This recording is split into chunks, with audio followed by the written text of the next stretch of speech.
DCP और ADCP south team को मिली बड़ी सफलता। एटीएम मशीन से छेड़छाड़ कर करोड़ों रुपए चोरी करने वाला गिरोह अरेस्ट। गिरोह के 3 आरोपियों को अरेस्ट कर पुलिस ने जेल भेजा। आरोपियों के पास से पुलिस ने करीब 20 लाख नकदी, कार, एटीएम चाबी बरामद की। एटीएम डिपॉजिट मशीन में पैसा जमा कर अकाउंट में पैसे चढ़वा लेते थे आरोपित। डिपॉजिट मशीन चेस्ट में पैसा जाने से पहले ही रकम निकाल लेते थे आरोपित। गिरोह खुलासे में इंस्पेक्टर धर्मेंद्र राम विनोद यादव और दरोगा अभिषेक सोनकर की अहम भूमिका। डीसीपी साउथ दीपेंद्र नाथ चौधरी ने प्रेस वार्ता कर दी जानकारी। देखिए, हितैषी पेमेंट सर्विसेज एक कंपनी है जो बैंक ऑफ बड़ौदा के एटीएम को सीज करती है। उसके जो असिस्टेंट मैनेजर ने एक प्रार्थना पत्र दिया था और उसमें उन्होंने ये बात बताई थी कि 21 मार्च से लेकर के 24 अप्रैल के बीच में 2 एटीएम से लगभग 1 करोड़ 38 लाख रुपए का फ्रॉड हुआ है और पैसा गायब हुआ है। और इसकी जांच थाना किदवई नगर ने प्रारंभ की।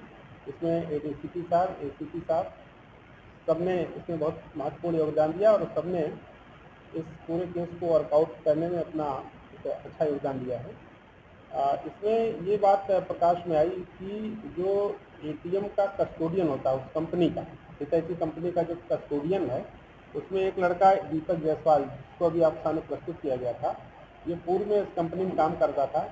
और इसने अंकित त्रिपाठी नामक एक लड़का जो पूर्व में इसका मित्र था और वो भी किसी एटीएम में काम करता था, उसके साथ इसने साजिश करके उस एटीएम की एक चाबी इन 2 नए लड़के जो भी आपके सामने प्रस्तुत हुए हैं, जिनके नाम क्रमशः विपिन दीक्षित और सुधांशु जायसवाल है, इनको दी।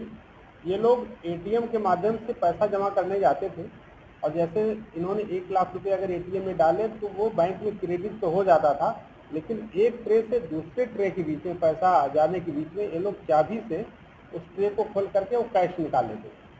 तो इसमें एटीएम जो हुआ वहाँ से बैंक में क्रेडिट का एक मैसेज चला जाता था, लेकिन वास्तविक रूप में वो पैसा एटीएम में फिट नहीं होता था। इस प्रकार से एक धोखाधड़ी करके जो है इस पूरी बैंक को इन्होंने लगभग 1 करोड़ 38 लाख रुपए का नुकसान पहुंचाया था। तो इसकी एक एफआईआर थाना किदवई नगर पे दर्ज हुई, जिस क्रम में योजना शुरू हुई है। इसमें 3 अभी पकड़े गए हैं और जिनसे लगभग 19,15,000 रुपये अभी बरामद हुए हैं। और उसमें एक गाड़ी, जिस गाड़ी से लोग जाते थे घटना करने, वो गाड़ी बरामद हुई है और उसकी की एटीएम की वो बरामद हुई है। उस पैसे से उन्होंने थोड़ी सी ज्वेलरी खरीदी थी, ज्वेलरी भी बरामद हुई है। ये सारी चीज़ें इसमें बरामद हुई हैं। और हम लोग अब इसमें अन्य जो कड़ी है, इसमें एक बात और समझ आई कि अंकित त्रिपाठी, मनीष त्रिपाठी और आशीष त्रिपाठी पुत्र रामकेश त्रिपाठी जो कोयला नगर चकेरी के रहने वाले हैं, ये मुख्य रूप से ये लोग इसमें मेन प्लानर हैं और इन्होंने ही इन लड़कों को हायर किया और इन लड़कों के माध्यम से इन्होंने एटीएम से उसकी की ले करके उसको खोल करके पैसा लिया है। इसके कई वीडियो फुटेज भी सामने आए हैं जिसमें ये सारे अभियुक्त एक साथ कार्य करके दिखाई दे रहे हैं। तो इस प्रकार से इस अपराध में अभी जो अन्य लोग भी हैं उनके खिलाफ इसमें कार्रवाई होगी और हम लोग इस कड़ी को जोड़ने का प्रयास कर रहे हैं। इसमें और कौन कौन से लोग जुड़े हैं जिनके खिलाफ हमको कार्रवाई करनी है। तो फिलहाल इन 3 अभियुक्तों को जेल भेजा जा रहा है और सारे अन्य जो भी लोग इसमें इन्वॉल्व हैं उनकी गिरफ्तारी करते हुए इसमें गैंगस्टर एक्ट में भी इसमें कार्रवाई की जाएगी। इसमें टोटल इसमें 15 एटीएम का प्रयोग हुआ है, जिसमें से एक एटीएम को करीब 20 बार यूज़ किया गया।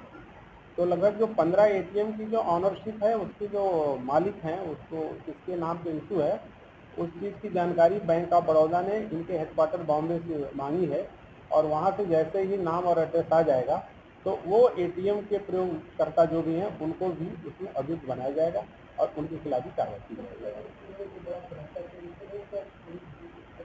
अब इसमें बिल्कुल इसमें बहुत ही अच्छा और पुरस्कार योग्य कार्य है। इसमें सीपी सर से बात करके उनको उचित पुरस्कार की घोषणा कराते हैं। प्राइम संदेश न्यूज से शकील अहमद की विशेष रिपोर्ट।